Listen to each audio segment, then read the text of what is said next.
축복합니다. 아멘. 우리 오늘 요한복음 29번째 시간입니다. 나는 부활이요 생명이니 라고 하는 말씀 가지고 함께 주신 말씀 나누겠습니다. 어떻게 한 주도 또 주님 안에서 평안하셨습니까? 평안하셨나요? 옆에 한번 인사합시다. 한 주도 평안하셨습니까? 시작. 우리가 이제 한 주간의 삶도 좀 뒤로 하고 보니까 작년에도 보니까 이 명절이 월화수 이렇게 껴 있었던 것 같아요. 그래서 이제 그때도 한 주간 새벽 예배를 셨어요. 보니까 저희는 명절 끼면 이렇게 한 주간씩 쉬고 나서 다시 새벽 예배를 준비하는데 그때 제 기억에 이거 쉽지 않다 이런 느낌을 가졌던 게 기억이 납니다. 근데 우리 또 마침 또 지난 주간에도 우리 또 한 주간 또 새벽 예배 좀 쉬고 다시 우리가 예배로 모였는데 다시금 우리의 마음들도 다시 좀 붙잡고 이미 일상을 목요일 금요일 시작하신 분들도 있지만 우리 신앙적으로 다시 한번 우리의 마음을 좀 붙잡고 말씀과 기도에 여러분 우리 모두가 설 수 있기를 축복합니다. 아멘. 우리가 지난 주간에 요한복음 9장 8장 우리가 지난 주일에는 우리 빌레몬 설교를 들었고 그 전주에도 요한복음 말씀 이렇게 격조하고 있는데 지난 주간에 9장하고 10장 요한복음 말씀 보셨어요. 그리고 이제 엊그제 금요일 저녁에 아까 말씀드렸던 우리 기도회 할 때 우리 16절까지 전반부죠. 그러니까 11장의 전반부 말씀을 보셨어요. 유대인들에게 예수님이 유대에서 고난을 당했단 말이죠. 그리고 나서 아마도 베레아라고 하는 지역에서 주님이 머물러 계셨던 것 같아요. 그때에 그 주님의 사랑하시는 자 나사로거든요. 나사로가 죽게 된 이야기가 펼쳐지는 게 오늘 이야기입니다. 물론 이 11장 전체가 나사로 이야기로 구성되어져 있어요. 여러분 성경 갖고 계시면 이렇게 보시면 이게 온통 다 나사로 이야기입니다. 거의 독립된 이야기처럼 이렇게 요한복음에 10장과 12장 사이에 툭 이렇게 박혀있는 그런 느낌을 가지고 있죠. 우리 오늘 본문 보시기 전에 잠깐 우리 앞부분 언급을 안 할 수가 없으니까 잠깐 좀 말씀드릴게요. 자, 어떤 병자가 있다라고 11장 1절은 이야기를 하고 있습니다. 11장 1절 어떤 병자. 근데 그 병자가 누구냐면 나사로예요. 나사로 이야기 인적 사항을 같이 좀 보면요. 그가 베다니에 살고 있는 나사로다라고 이야기하고 있어요. 그에게는 여동생이 2명 있어요. 여동생이 마르다, 언니가 마르다. 그리고 이제 막내가 마리아일 것 같아요. 이렇게 이제 일남이녀죠. 이렇게 같이 3남매가 베다니에 있는 한 촌에서 지금 살고 있던 거예요. 부모의 이름이 기록되고 있지 않아요. 부모 이름이 언급되고 있지 않은 걸 보면 아마도 부모님들이 다 안 계시거나 또한 그들이 지금 베다니라고 하는 동네에 살고 있거든요. 베다니라고 하는 이름의 뜻이 뭐냐면 가난한 자들의 집이라고 하는 뜻이에요. 가난한 자들, 비천한 자들의 집이라고 하는 의미를 갖고 있어요. 그러니까 그런 곳에서 지금 부모 없이 이 3남매가 지금 살고 있더라라고 하는 거죠. 어떤 모양새가 그려집니까? 좀 불우하고 좀 남루하고 그런 인상을 우리가 좀 받을 수 있죠.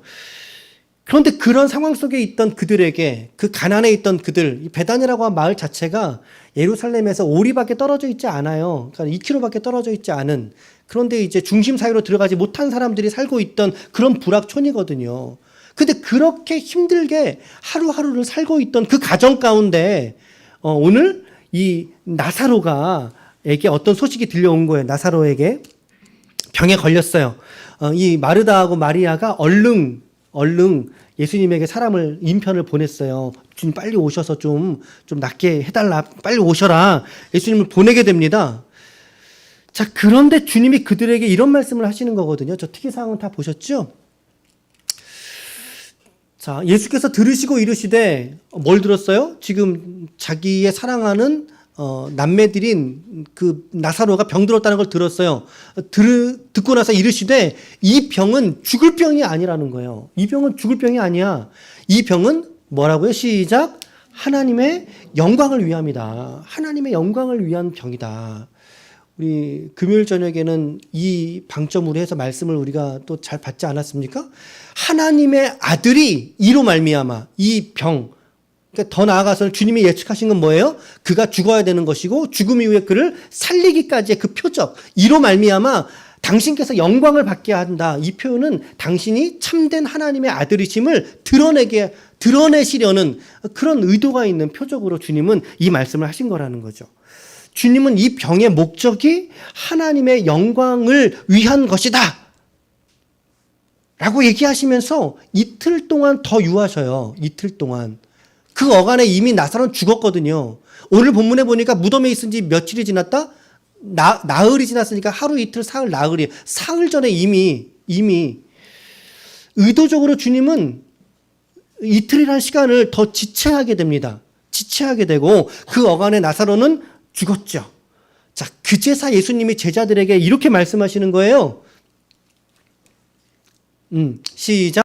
이 말씀을 하신 후에 또 이르시되 우리 친구 나사로가 잠들었도다. 그러나 내가 깨우러 가노라 라고 이야기합니다. 그러나 내가 깨우러 가노라. 여러분, 지금 나사로가 죽었어요. 주님도 알고 있고 제자들도 알고 있고 찾아온 사람들 모두가 알고 있어요. 그런데 주님은 뭐라고 하세요? 잠들었다라고 말씀하시는 거죠. 죽은 자를 향하여 잠들었도다. 내가 그를 이제 깨우러 가노라. 여러분, 과연 이런 표현을 누가 할 수 있겠어요? 이 땅에 어떤 종교 지도자들이 이런 얘기를 할 수 있었겠어요? 아니죠. 오직 주님이시기 때문에, 오직 하나님의 아들이신 주님이시기 때문에, 오늘 말씀에 생명의 주권자가 되시는 주님이시기 때문에 가능한 표현인 거죠. 죽은 자를 향하여 내가 그 사람 자는 중이야. 내가 그를 깨우러 가는 거야. 주님이시기 때문에. 주님이 이런 말씀을 하신 이유가 이제 오늘 본문에서 더 소상하게 밝혀지게 됩니다. 주님은 이 나사로 사건을 통해서 결국에는 자신이 생명의 주관자라고 하는 것을 제자들에게, 그리고 오늘 더 나아가서 이 본문의 독자들인 오늘 여러분들에게, 오늘 우리들에게 밝히 알려주고 계시는 것이 오늘 본문의 목적인 거예요. 오늘 설교의 목적이 되는 거겠죠. 자, 이제 오늘 본문으로 우리가 같이 들어가 보겠습니다. 17절 말씀 시작. 와서 보니 나사로가 무덤에 있은지 이미 나흘이라. 사일이 지났다고 얘기하고 있어요. 우리도 장례를 치르면 보통 며칠째 발이 나지요? 보통 3일째 발이 내요. 3일째. 첫날, 둘째 날, 그리고 셋째 날 새벽에 발이 나고 보통 오후께 하관을 보통 하잖아요. 장례 일정이 다 끝나는 상황인 거예요. 그러니까 이미 나흘이다라고 하는 표현. 유대인의 사고에 있어서는 특별히 사람이 죽은 것을 언제 확정하느냐, 죽은 지 나흘 뒤에 죽음을 확증하는 게 유대인의 문화 배경이라 그래요. 그러니까 지금 이 성경에서는 베다니를 언급한 것, 그들이 살고 있던 동네가 베다니를 언급한 것도 의도가 있었다라고 말씀드렸어요. 지난 금요일에. 그리고 오늘 본문에서 보면 특별히 이미 무덤에 있은 지 4일이 지났다라고 하는 표현도 의도가 있다는 거죠. 어떤 의도가 있을까요? 어떤 의도겠어요? 더 이상 인간의 힘으로는 어떠한 것도 손쓸 수 없는 완전한 절망이다라고 하는 것입니다. 완전한 포기. 이건 그냥 단순히 그러기가 아니라 그냥 자기 생명을 잃었던 거예요. 그냥 죽음 자체인 거예요. 더 이상 어떠한 것들도 그에게 생명으로 소생시킬 수 없는 완전한 절망과 완전한 어둠을 말하고 있는 단어가 나흘이라고 하는 단어예요. 속에 감춰진 의미예요, 여러분. 끝났다. 이미 끝났다. 상식에서 본다면, 야, 예수님 데리고 와도 안 돼, 이제는. 다 끝났어. 죽었는데 뭘 어떻게 해. 예수님이 와도 이 상황은 역전시킬 수 없을 거야. 완전한 절망을 의미하는 것이 이 사흘이라는 길 속에 감춰진 의미다. 우리는 이 지점에서 분명히 한 가지를 깨닫고 넘어가야 됩니다. 한 가지를 깨달아야 합니다. 그것은 여러분, 하나님의 일은 우리 인간의 모든 노력과 우리 인간의 모든 기대와 인간의 모든 의지가 다 끝났을 때, 모든 것 더 이상 하나님 저는 안 돼요. 내 힘으로 해봤지만 안 되고 해봐도 안 되고 하나님 어떻게 해도 안 되네요 라고 우리가 주님 앞에 두 손 들을 때, 두 손 들고 하나님, 우리의 모든 가능성을 송두리째 우리가 포기했을 때, 그럴 때 하나님께서 일하신다라고 하는 것입니다. 하나님은 당신의 일을, 우리 성도가 내가 가진 힘, 내가 경험을 가지고 어떤 일을 해보려고 하는 그 상황 속에서 주님이 일하지 않으세요. 한번 해봐.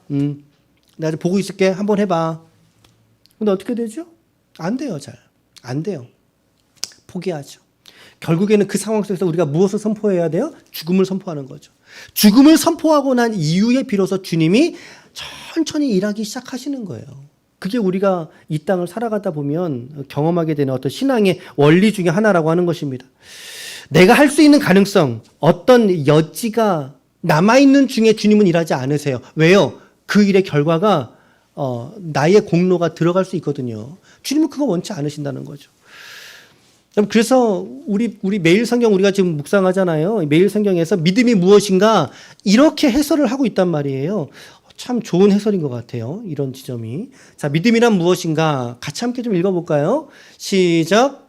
우리의 가능성이 없어진 자리에서 주님이 하실 일을 바라보는 것.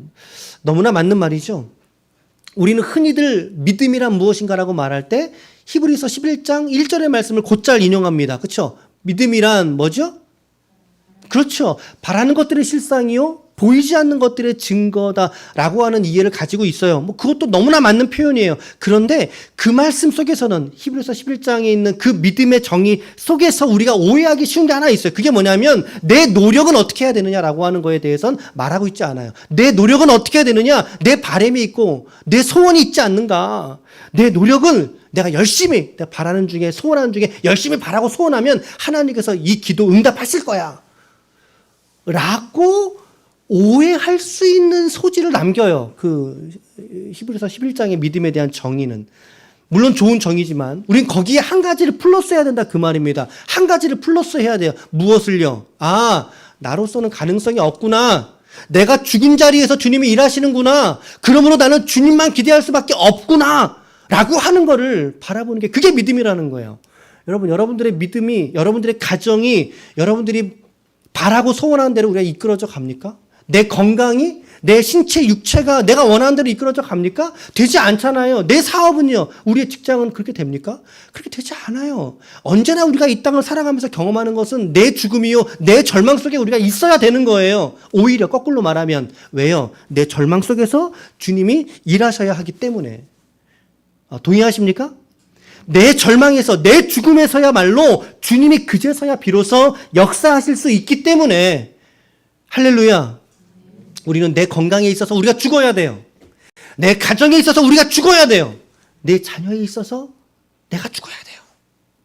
내가 죽어진 그 자리에서 주님을 고백하게 될 때 주님께서는 천천히 하나님의 선하신 일들로 우리의 삶을 이끄시고 인도하실 줄로 믿습니다. 아멘. 과연 믿음이 무엇이냐? 내가 할 수 없다는 것을 고백하는 게 믿음이에요. 내가 할 수 없습니다, 주님. 제 가정도 남편도 아내도 제가 할 수 없습니다, 주님. 내가 할 수 없는 그 자리에서 이제 주님만 고백하고 주님만 소망하오니 하나님의 기대하실 일들을 소망합니다. 라고 우리 자리를 지키는 거, 우리 자리를 지키는 거, 그게 믿음이라는 거죠. 딴 데 가지 말고, 그 자리를 지키는 거, 그게 믿음이라는 거죠. 이런 너무 귀한 교훈 한 꼭지를 우리가 이 지점에서 발견할 수 있어요. 오늘 말씀이 이런 절망 중에 있는 그들에게 주님이 찾아가셨을 때 결국에 어떤 일을 그들에게 일어나는가를 보여주고 있는 모습이죠. 자, 18절, 19절 말씀 같이 읽겠습니다. 시작. 베다니는 한 오리쯤 되매 많은 유대인이 마르다와 마리아에게 그 오라비의 일로 위문하러 왔다. 그제 말씀드렸듯이 베다니는 예루살렘에서 떨어진 거리가 오리니까 이게 몇 킬로예요? 2킬로예요. 십리가 4킬로잖아요. 우리 이 거리 개념이. 그러니까 2킬로 정도니까 여러분 여기서 창동역이고요. 여기서 수의역 조금 지나서 미아역 못 가서 그 정도까지가 2킬로예요. 가까워요? 멀어요? 멀구나. 멀다고 생각하는 사람도 있지요. 여러분 이거는 너무나 가까운 거리예요. 여기 창동역 걸어가는 건 30분밖에 안 걸려요. 금방 걸어가요. 상당히 가까운 거리. 자, 그러니 많은 유대인들이 지금 나사로가 죽었다는 부고를 듣고서 지금 이 가정을 위로하러 찾아온 거죠. 왔어요. 자, 많은 사람들이 왔다는 표현은 이제 이후로 드러날 일들도 소수의 몇 명이 본 게 아니라 뭐예요? 많은 사람들이 본 객관적 사실의 증언이다라고 하는 것을 지금 천천히 지금 이야기하고 있는 거예요. 많은 유대인들이 봤다. 한두 명이 아닌 거거든요. 이제 그 일들이 내일, 모레 이렇게 새벽 말씀을 통해서 또 말씀이 전해질 겁니다. 그래서 이 사건으로 인해 결정적으로 유대인들이 예수와 나사로를 죽이기로 결의한 사건의 도화선이 되고 맙니다. 이 사건이, 오늘 이 나사로 사건이 예수님을 죽이기로 한 이제 결의된 사건이 되죠. 자, 11장 끝나면 12장이고 12장까지가 이제 표적의 책이고 13장부터가 고난의 책이에요. 한 주간의 이야기가 담겨져 있어요. 그러니까 이제 마지막 주님의 한 주간을 앞두고 있는 사건으로 점점 더 이 계시가 좁혀져가고 있는 모습을 우리가 보게 돼요. 이제는 생명의 주권자가 되시는 예수님을 드러내고 있기 때문인 거예요. 자, 주님이 오셨어요. 근데 마르다는 밖으로 나왔고 마리아는 집 안에 있었다고 말합니다. 마리아가 왜 안 나가는가 욕할 필요 없어요. 못 들었기 때문이에요. 온 거 못 들었어요. 내일 이야기 될 거예요. 자, 마르다가 주님께 나와서 뭐라고 얘기하냐면 21절 말씀에 보니까 시작. 마르다가 주께서 여기면 내 오라비가 죽지 아니하였겠나이다. 자, 여러분, 저 21절 말씀에서 마르다가 저 말씀의 뉘앙스는 어때요? 뉘앙스가 어때요? 좀 느껴지는 게 어떠세요? 그래, 맞아요. 너무 잘하고 계세요. 좀 서운한 뉘앙스 느껴지시죠? 우리라도 그랬을 것 같아요, 분명히.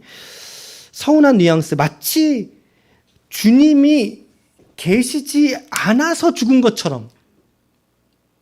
여기 계셨더라면 죽지 않았겠나이다. 마치 주님이 계시지 않았기 때문에 죽었던 것처럼. 이 말은 다시 말하면 주님 때문에 죽은 것처럼 얘기하고 있어요. 저는 이 본문을 이렇게 보면서 정말 마르다가 지금 이 고백 속에서는 마르다도 역시 자기중심적인 사고를 하고 있구나. 자기중심적인 사고, 자기 가족 중심적인 사고를 지금 하고 있는 그 한계를 가지고 있구나라고 하는 걸 깨닫게 돼요. 오늘 이 21절도 마르다가 얼마나 이 나사로가 죽은 이 사건을 자기 중심적으로 이해하는지 보여주고 있는, 주님이 계셨다라면 안 죽었을 텐데 안 계셨으니까 죽은 거 아닙니까? 이렇게는 말하지 않았겠지만 우리가 기도할 때도, 그런데 사실 이와 같은 논리를 가지고 주님께 기도할 때가 얼마나 많이 있는지 몰라요. 한번 여러분 생각해 보세요. 우리가 주님께 기도할 때 또 이 마르다와 같은 시선을 가지고 내 중심적인 기도 말할 때가 얼마나 많이 있지 않습니까? 내 중심적으로 생각하고 나 위주로 주님께 말하고 기도하는 것. 언제나 우리는 내 중심일 때가 너무나 많아요. 내 중심, 내 가정 중심, 내 자식 중심. 내 자식이 밖에 나가서 싸우고 맞아갖고 왔어요. 그러면 누구 편 들어요, 나가면? 우리는 전부 다 내 자식 편 들어요. 원래는 어떻게 해야 되는 거죠? 예. 그렇죠. 따져봐야죠. 가부를 따지고 서로 손해율을 따져서 누가 잘못했는지를 근데 우리는 그렇지 않아요. 내 자식. 내 가정. 내 사업. 또 하나, 내 교회. 여러분, 이런 거 오늘 마리아를 보십시오. 뭐라고 말합니까? 내 오빠가. 그렇죠? 내 오빠가. 내 오라버니가. 똑같잖아요. 내 오라버니가. 자기에겐 오라버니였지만 주님은 이 나사로가 죽음으로 인해서 주님의 마음은 어떠실까요? 주님의 마음은. 주님의 눈물을 흘리시거든요. 성경에 주님의 눈물을 흘렸다는 구절이 여기밖에 없어요. 그 사건이에요, 여기가. 주님은 마리아보다 더 아파하시는 분이시라고요. 근데 지금 마리아 뭐라 그래요? 내 오라버니가, 내 오빠가. 우리도 우리의 무게중심, 우리의 기도와 우리의 신앙 중심을 내 중심과 내 중심의 사고와 생각에서 이제는 우리가 하나님 중심과 신앙과 말씀 중심의 사고로 우리의 믿음의 태도를 전향시켜야 할 줄로 믿습니다. 달라져야 되는 거예요, 우리가. 달라져야 되는 거예요. 하나님 중심의 사고를 하기 위해서 우리는 더불어 우리 십자가를 지나야 되는 거예요. 십자가를 지나야 돼요. 십자가를 지난다는 게 뭐겠어요? 아까 이야기한 죽는다는 표현인 것입니다. 너희 중에 누구든지 나를 따르고자 하는 자는 날마다 자기를 부인하고, 그 부인이 뭐예요? 그러니까 자기 죽음을 선포하는 거예요. 나는 죽었다. 나는 죽어진 자다. 내가 죽어야 내 중심을 벗을 수 있는 거예요, 여러분. 내가 살아있으면 내 생각이 나오는 거잖아요. 내가 죽으면 주님의 생각이 나온다니까요. 주님의 생각이. 내가 죽어야 하나님 중심에서의 삶을 우리가 살 수 있는 거예요. 그래서 신앙의 성숙은 분명히 적지 않은 시간을 우리에게 요구하는 이유가 거기 있는 거예요. 오늘 내가 예수 믿었다고 바로 내일 예수님 동생같이 변화되는 거, 그거 이상한 사람이에요. 그런 사람은 저는 본 적도 없고 그럴 수도 없어요, 사람은. 시간이 걸려요. 이랬으면 안 되는데. 내가 죽었어야 되는데. 내가 승질머리를 죽여야 되는데. 남편을 더 사랑해야 되는데. 아내를 더 사랑해야 되는데. 자식 앞에서 내가 왜 성질을 냈을까? 이런 자기 죽음을 고백하는 그런 우리의 삶의 모습이 있어야 된다. 어제 점심에 죽을 사러 갔어요. 어제 점심에. 근래 요새 제가 요 며칠 좀 속이 좀 안 좋았어요. 속이 안 좋아서 제 아들하고도 좀 속이 안 좋아서 이렇게 전화 주문하고 갔거든요. 이제 낙지 김치죽을 시켰어요. 사장님, 한 개인데 두 개로 포장 가능하죠? 그거 아시죠? 죽 시키면은 한 개가 많아서 반으로 두 개로 나눠주거든요.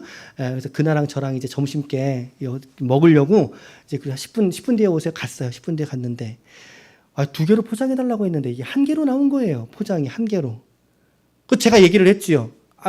제가 두 개로 포장해달라고 그랬는데 어떻게 한 개로 나왔어요? 그랬더니 그 직원분이 대뜸 하시는 말씀이 아니라는 거예요. 내가 그렇게 얘기하지 않았다라는 거예요. 당신은 제가 주문 받을 때는 반드시 한 개인지 두 개인지 확인하거든요. 이거 두 통 아니라 한 통으로 말씀하신 거예요. 그렇게 얘기를 저한테 딱 하시는 거예요. 제가 갑자기 화가 나더라고요. 갑자기 화가 났어요. 그렇잖아도 이제 몸이 안 좋잖아요. 몸도 안 좋고. 근데 이제 그렇게 얘기를 하시니까 여러분들이 저를 아시는 분은 아시겠지만 웬간히는 저는 친절합니다. 그렇죠? 그렇잖아요. 웬간히는 친절해요. 또 목사의 또 인품과 성품이 있잖아요. 그래서 웬간히는 친절한데, 근데 그 이야기를 하는 통에 뒤에 이제 대기자들도 있고 테이블에 앉아 있는 사람도 있고 있었거든요. 근데 그 얘기를 하는 직원분의 억양이 안 좋았었어요. 제가 듣기로 안 좋았었어요. 저도 인상을 좀 썼지요. 인상을 좀 썼어요. 제가 분명히 한 개를 두 개로 나눠달라고 포장을 해달라고 했습니다. 내 이 핸드폰에 녹음되어 있는 데 들어보시겠습니까? 이제 핸드폰 지금 다 통화가 녹음되잖아요. 이제 그랬더니 이제 그분이 이제 한 발 이제 뒤로 물러서신 거예요. 이제 죄송하다고. 저도 이제 뭐 괜찮다고 그냥 이거 그냥 가져가겠다. 이렇게 가지고 나오면서 드는 생각이 뭐냐면, 문을 열고 나오면서 이게 한 통이나 두 통이나 이게 중요한 게 아닌데, 아들하고 나눠 먹을 거니까 밥그릇 두 개 나눠 먹으면 되잖아요. 보니까 그분이 되게 바빠요. 보니까 죽집이 왜 이렇게 바빠요? 막 밀려 있어요. 괜히 나오면서 미안한 마음이 들더라고요. 괜히 언성을 높였나? 내 자신의 처신이 적절했을까? 나도 그분과 같이 똑같이 억양을 올린 게 잘한 일일까? 만약에 그분이 내가 예수 믿는 사람인 걸 안다면, 혹은 목사라는 사실을 안다면 저분은 어떻게 생각을 할까?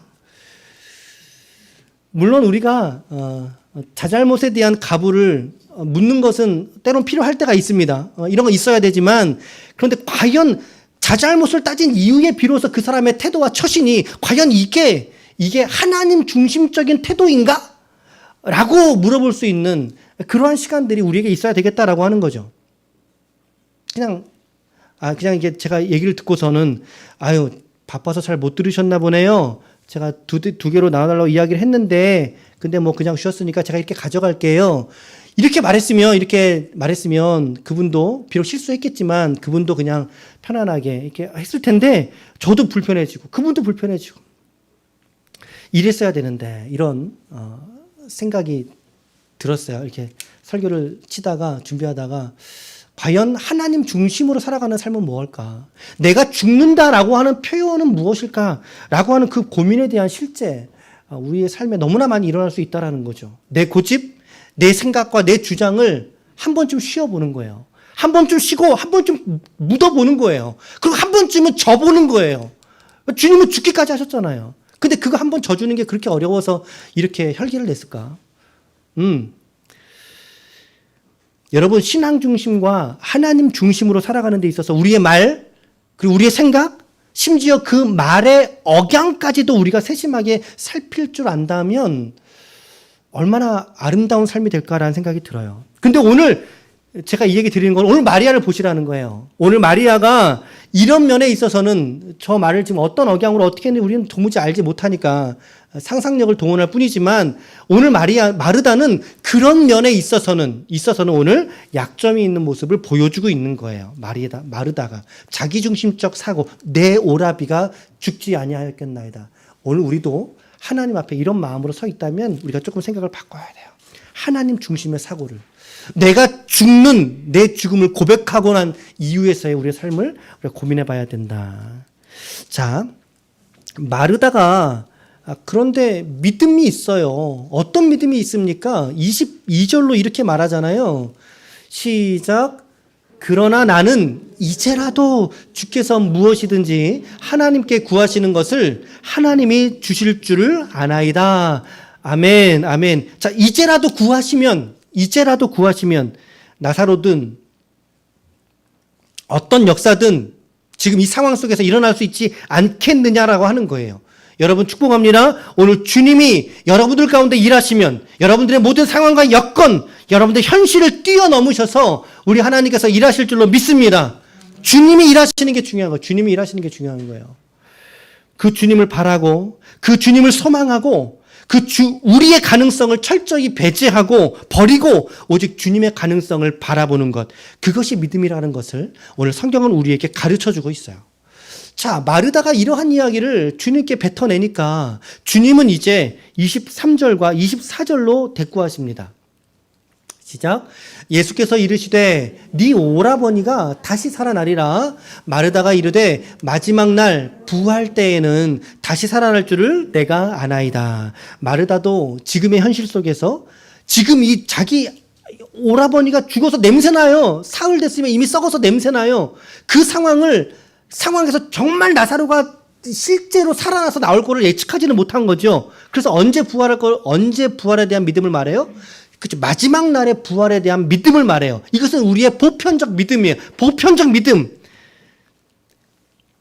마르다의 이야기에 주님은 다시 한번 정말 성경 속에서 둘도 없는 위대하신 자기 선언의 말씀을 선포하고 계십니다. 25절, 26절인데요. 자, 이 말씀 우리 같이 함께 믿음으로 받도록 하겠습니다. 시작. 예수께서 이르시되 나는 부활이요 생명이니 나를 믿는 자는 죽어도 살겠고 무릇 살아서 나를 믿는 자는 영원히 죽지 아니하리니 이것을 네가 믿느냐? 아멘. 죽음이라는 그 현실 앞에서 주님은 자신이 부활이시고 자신이 생명이라는 것을, 그리고 나를 믿는 자는 죽어서도 살겠고 살아서 믿는 자는 영원히 죽지 아니한다라고 하는 말씀을 하시고 계시는데, 이것은 육에 관한 이야기가 아니라 영에 관한 이야기를 하고 계시는 거예요. 육체에 관한 이야기가 아니라 영에 관한 이야기를 하고 계시는 거예요. 주님은 말씀하십니다. 내가 부활이야. 내가 생명이야. 그 말은 어떤 말씀이에요? 너는 죽어도 살아날 것이요. 너는 나 없이는 결코 이 땅을 살아갈 수 없는 내가 너의 생명이다라고 하는 선언을 오늘 말씀하고 있는 거예요. 오늘 여러분들에게는 이 주님의 말씀이 어떻게 다가가십니까? 요한복음에는 예수님의 자기 선언, 이것을 어떤 문법이라고 말씀드렸죠? 에고 에이미, 나는 무엇이야 라고 하는 표현이 7개가 등장한다는 말씀드렸어요. 7개가. 잠깐 좀 살펴보실까요? 7개가 우리 요한복음 첫 시간 할 때 우리 살펴본 내용이죠. 자, 첫 번째 시작. 1번만. 자, 1번 시작. 나는 생명의 떡이다. 아멘. 여러분, 이 하나하나의 개념들이 우리의 묵상의 주제가 될 수 있습니다. 주제가 되어야 합니다, 여러분. 주님이 누구신가라고 말할 때 우리는 주님은 나의 생명의 떡이죠. 떡이라는 표현이 더 구체적으로 다가오죠. 자, 두 번째는요. 나는 세상의 빛이다. 우리 묵상에 너무나 큰 주제죠. 세 번째는요. 나는 양의 문이다. 양의 문이다.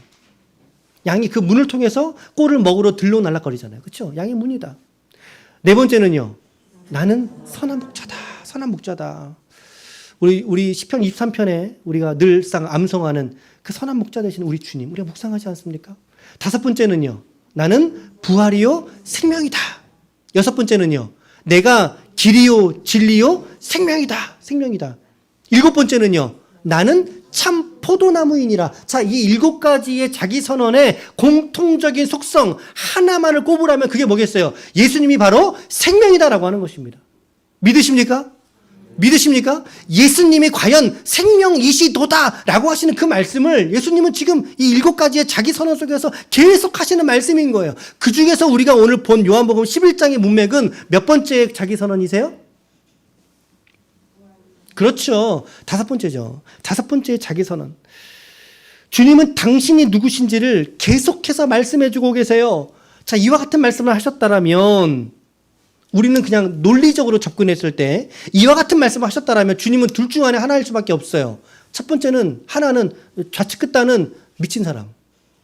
저 도무지 저렇게 될 수 없는 사람인데 미친 사람이거나 혹은 정말 그런 사람이거나 그러나 주님의 삶과 주님의 말과 행실과 주님의 성경 속의 기록에 의하면 주님은 미친 사람이 아니라 영원토록 영광 받으실 하나님의 아들이시요 하나님이신 줄로 믿습니다. 하나님 이 시기에 이런 말씀하실 수 있는 거예요. 그 누구도 내가 길이라고 말한 자가 없어요. 나도 길이라고 말한 사람들은 있죠. 주님만이 내가 길이요 진리요 생명이라고 말씀하신 분이세요. 문제는 이러한 예수님의 자기 선언과 함께 문제는 그 주님을 내가 그렇게 인정하지 않거나 혹은 그렇게 믿어내고 그래요 알았어요 7가지 알았어요 믿을게요 알았어요 아멘 이라고 했음에도 불구하고 여전히 이러한 주님의 은혜를 우리의 삶 속에서 누리지 못하는 이걸 뭐라 그래요? 실제하지 못하는 실제로서 경험하지 못하는 살아내지 못하는 우리에게 문제가 있는 거예요. 신앙은 우리에게 문제가 있는 거예요.